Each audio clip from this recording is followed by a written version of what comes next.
Rice bowls feel so ordinary that we rarely stop to think about them. Simple and round, rice bowls hold one of humanity's oldest foods, and behind them lies a story spanning thousands of years and cultures. To understand where rice bowls came from, we have to go far beyond the bowl itself and begin with the rise of rice as a civilization-shaping crop. So why did rice bowls become a thing? Let's find out right here on History of Simple Things.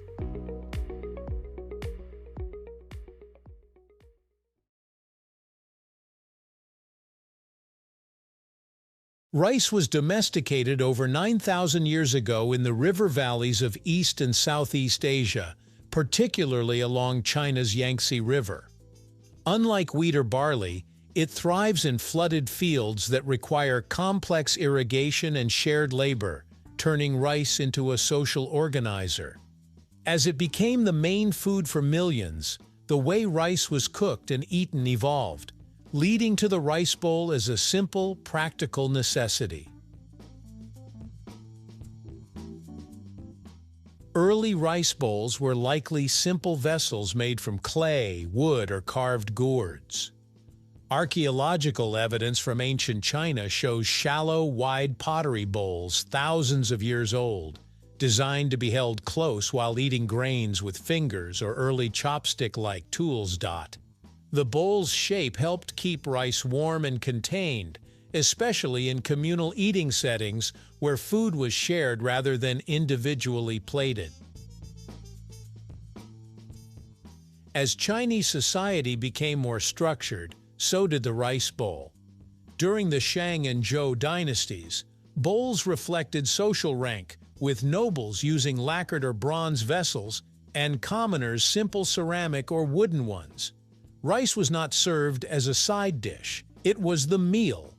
Everything else was an accompaniment. This idea would shape food culture across much of Asia and firmly establish the rice bowl as the heart of daily dining.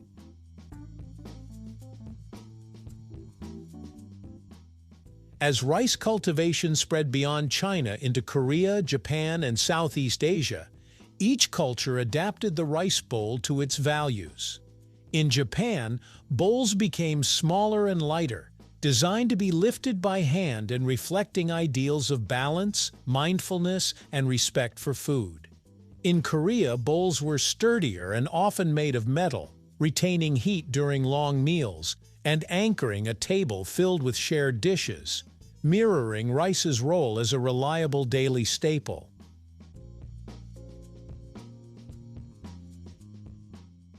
Meanwhile, in Southeast Asia, rice bowls took on different forms depending on climate and lifestyle.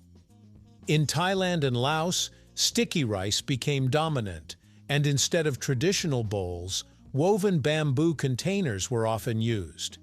These baskets served as portable rice holders, showing that the rice bowl was any vessel that supported work, travel, and communal sharing. The rice bowl also symbolized livelihood. In Chinese, breaking someone's rice bowl means taking their job.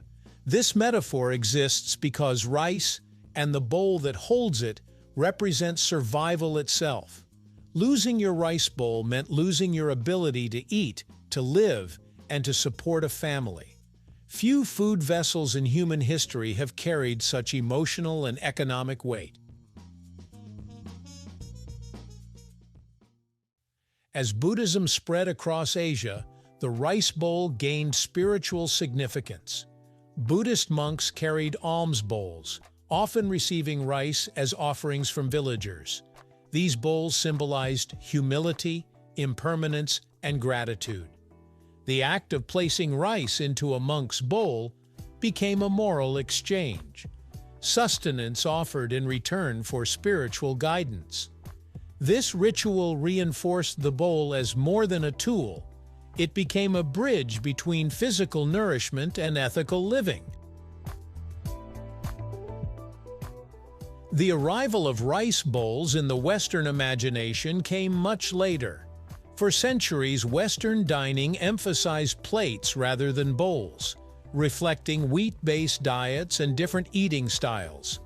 It wasn't until increased trade, migration, and cultural exchange in the 19th and 20th centuries that rice bowls began appearing outside Asia.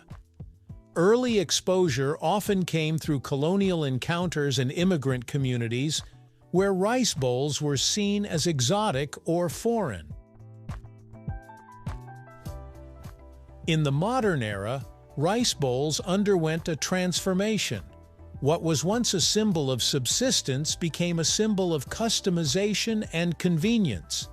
In the late 20th century, especially in urban centers, the rice bowl evolved into a complete meal format. Restaurants began serving rice topped with proteins, vegetables, sauces, and spices, all in one bowl.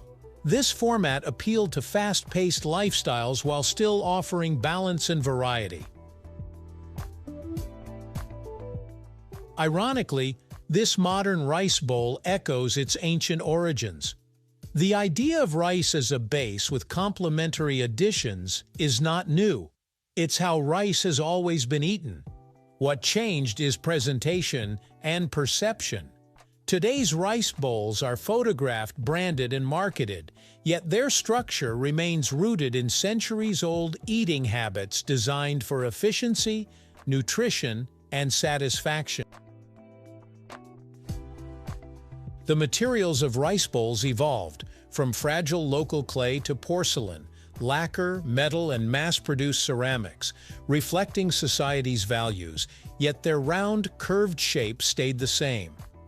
Remarkably resilient, the rice bowl endured empires, shifting borders and changing cuisines, remaining a constant companion in daily life for farmers, monks, children, and city workers alike.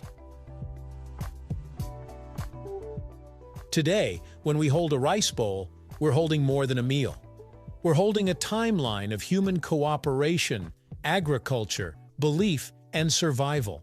The bowl connects ancient river valleys to modern kitchens, reminding us that some of humanity's most enduring inventions aren't flashy or complex.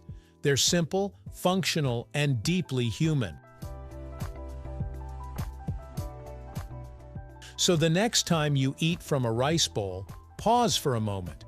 That curve has been shaped by thousands of years of hands just like yours. Hands that farmed, cooked, prayed, worked, and shared. The rice bowl didn't come from a single inventor or place. It came from necessity, shaped by culture, and perfected by everyday life. And that's what makes it one of the most quietly powerful objects in human history. If you enjoyed this video, please check out our other bingeable channels. Thank you for joining us on this journey through the history of simple things. Don't forget to like, subscribe, and stay tuned for more stories woven through the smallest details.